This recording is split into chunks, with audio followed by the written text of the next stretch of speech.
വിശുദ്ധ യോഹന്നാന് ലഭിച്ച വെളിപാട്. അധ്യായം 10. ചുരുളേന്തിയ ദൂതൻ. മേഘാവൃതനും ശക്തനുമായ വേറൊരു ദൂതൻ സ്വർഗത്തിൽ നിന്ന് ഇറങ്ങി വരുന്നത് ഞാൻ കണ്ടു. അവന്റെ ശിരസിനു മീതെ മഴവില്ല്, മുഖം സൂര്യനെ പോലെ, പാദങ്ങൾ അഗ്നിസ്തംഭങ്ങൾ പോലെയും. അവന്റെ കയ്യിൽ നിവർത്തിയ ചെറിയൊരു ഗ്രന്ഥച്ചുരുൾ ഉണ്ടായിരുന്നു. അവൻ വലത്തുകാൽ കടലിലും ഇടത്തുകാൽ കരയിലും ഉറപ്പിച്ചു. സിംഹഗർജനം പോലെ ഭയങ്കര സ്വരത്തിൽ അവൻ വിളിച്ചു പറഞ്ഞു. അപ്പോൾ 7 ഇടിനാദങ്ങൾ മുഴങ്ങി. ആ 7 ഇടിനാദങ്ങൾ മുഴങ്ങിയപ്പോൾ ഞാൻ എഴുതാൻ ഒരുങ്ങി.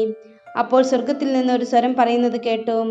ആ 7 ഇടിനാദങ്ങൾ പറഞ്ഞത് മുദ്രിതമായിരിക്കട്ടെ, അത് രേഖപ്പെടുത്തരുത്.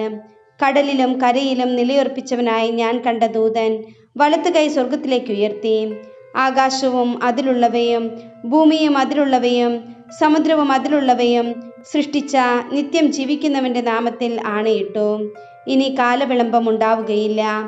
7ാമത്തെ ദൂതൻ മുഴക്കാനിരിക്കുന്ന കാഹളധ്വനിയുടെ ദിവസങ്ങളിൽ തൻ്റെ ദാസരായ പ്രവാചകന്മാരെ ദൈവം അറിയിച്ച രഹസ്യം നിവൃത്തിയാകും. ചുരുൾ വിഴുങ്ങുന്നു.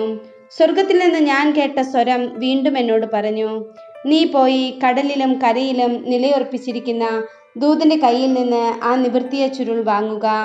ഞാൻ ദൂതന്റെ അടുത്തു ചെന്ന് ആ ചെറിയ ചുരുൾ ചോദിച്ചു. അവൻ പറഞ്ഞു, ഇതെടുത്ത് വിഴുങ്ങുക. നിന്റെ ഉദരത്തിൽ ഇത് കയ്പായിരിക്കും, എന്നാൽ വായിൽ തേൻ പോലെ മധുരിക്കും. ഞാൻ ദൂതന്റെ കയ്യിൽ നിന്ന് ചുരുൾ വാങ്ങി വിഴുങ്ങി. അതെന്റെ വായിൽ തേൻ പോലെ മധുരിച്ചു, എന്നാൽ വിഴുങ്ങിയപ്പോൾ ഉദരത്തിൽ അത് കയ്പായി മാറി.